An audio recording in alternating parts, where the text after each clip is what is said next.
and I had banana, and I had ugly.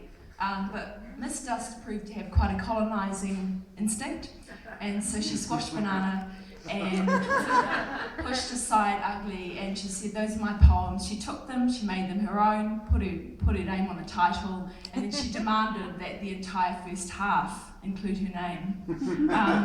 So I've just kind of gone with it, and this first poem is Miss Dust Decides to Have a Baby, and it's going to be published on the outside of the library as an installation. So that's why it was something to do with the fact that she was 35. It was something to do with the fact that Turbo took her to Speedway on her second date, and her Karen Walker top got splashed with mud. They walked hand in hand to the hot dog stand. Then Turbo said, it's time to go to the pits. Down and down they took the stairs, which were carpeted with bruised roses. Miss Dust said, I never expected the pits to look like this. I'm glad I got a laugh from that. So next one is Miss Dust Meets God, and my philosophy is whenever you're in doubt about your collection being taken seriously, just throw in religion, politics, deal with the big themes. So I've got Miss Dust Meets God, and this is my little poem. He pulls up beside her in his cloud car and aviator sunglasses. Miss Dust asks if he can hold still so she can check for lipstick on her teeth. In his glasses, she spots the blue earth decked out like a spaceship.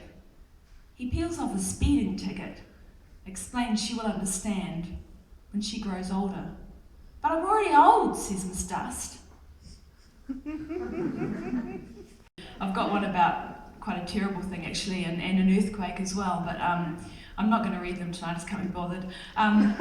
So this next one is, Vivian mentioned it, and let's just say it's not the kind of thing that you want to read in an interview for a primary teaching job.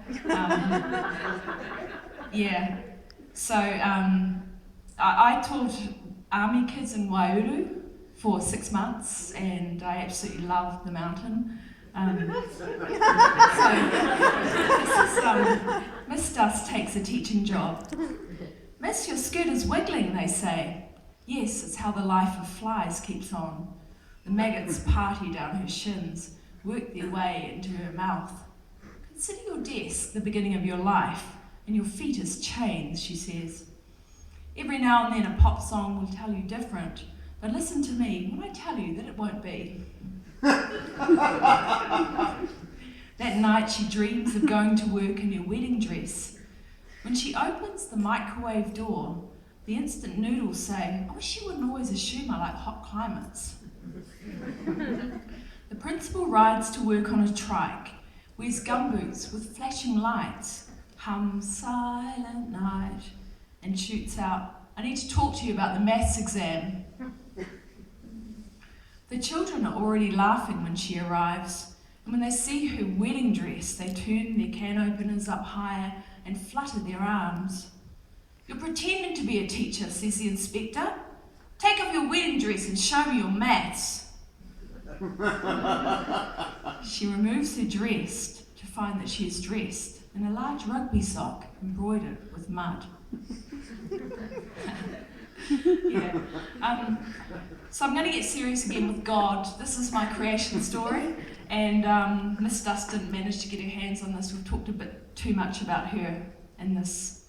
She's really quite a tough character. I mean, I had these great alter egos, and they were really fine, and it's like dominating, and then Miss Dust just went, no, that's my poem.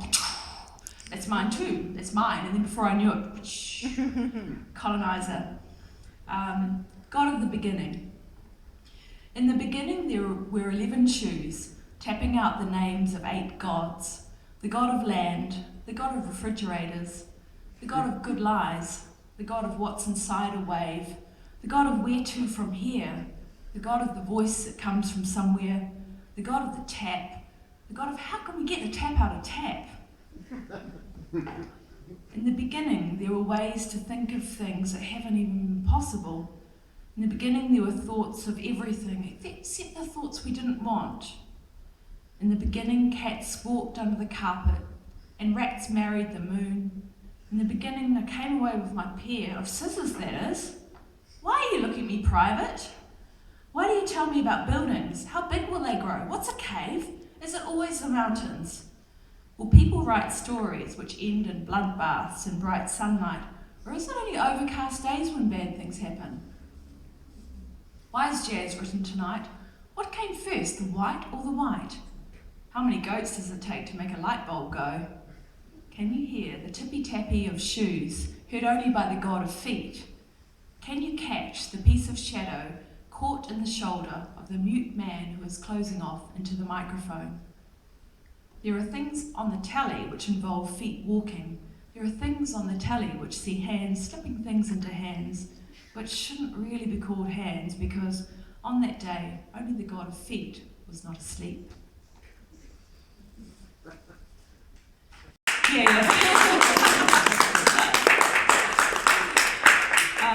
So this is the last poem that I'm going to read, and Vivian mentioned it. I don't know, I can see you now, Vivian. I was just sort of looking at you. Hi, Vivian.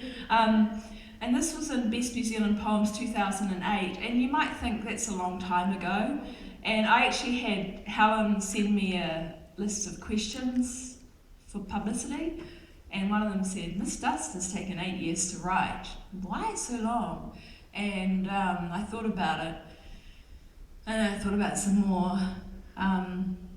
And I thought, well, I got a mortgage, I became a breeder, I got a real job. I just have achieved a lot, really.